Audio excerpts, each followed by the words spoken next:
എല്ലാവർക്കും നമ്മുടെ പുതിയ വീഡിയോയിലേക്ക് സ്വാഗതം. നമ്മുടെ ഇന്നത്തെ വീഡിയോ ജൂലൈ 16-ാം തീയതി ഷിയൂരിലുണ്ടായ മണ്ണിടിച്ചിലിൽ കാണാതായ അർജുനെ പറ്റിയിട്ടുള്ള ഏറ്റവും ലേറ്റസ്റ്റ് ആയിട്ടുള്ള വാർത്തയാണ്. ഇപ്പോൾ പ്രമുഖ മാധ്യമമായ ഹിന്ദു റിപ്പോർട്ട് ചെയ്യുന്നതനുസരിച്ച് ഗംഗാവാലി നദിയിൽ അർജുൻ ഉൾപ്പെടെ കാണാതായ 3 പേർക്കായുള്ള തിരച്ചിലുകൾ നടന്നുകൊണ്ടിരിക്കുന്നു. ചൊവ്വാഴ്ച കേരളത്തിലെ തൃശ്ശൂർ കാർഷിക സർവകലാശാലയിൽ നിന്നുള്ള ഒരു സംഘം ഷിരൂരിലെത്തുകയുണ്ടായി. അഗ്രോ ഡ്രഡ്ജ് ക്രാഫ്റ്റ് മെഷീൻ ഉപയോഗിച്ചുള്ള തിരച്ചിലിൻ്റെ സാധ്യതയാണ് പരിശോധിക്കുന്നത്.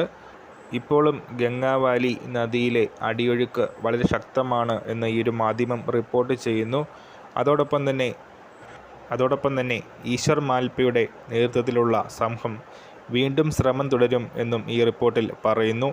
അമാവാസി ദിനമായ ന്യൂമൂൺ ഡേ ആയ ഓഗസ്റ്റ് 4 ഞായറാഴ്ച വെള്ളത്തിൻ്റെ ലെവൽ താഴുമെന്ന് പ്രതീക്ഷിക്കുന്നതായും അതിനുശേഷം ഈശ്വർ മാൽപ്പയും സംഘവും വെള്ളത്തിലിറങ്ങി പരിശോധിക്കുമെന്നും ഈ റിപ്പോർട്ടിൽ പറയുന്നു. കൂടുതൽ അപ്ഡേറ്റ്സ് വരും വീഡിയോസ് ഉൾപ്പെടുന്നതാണ്. പുതിയ വീഡിയോയുമായിട്ട് ഉടൻ തന്നെ കാണാം.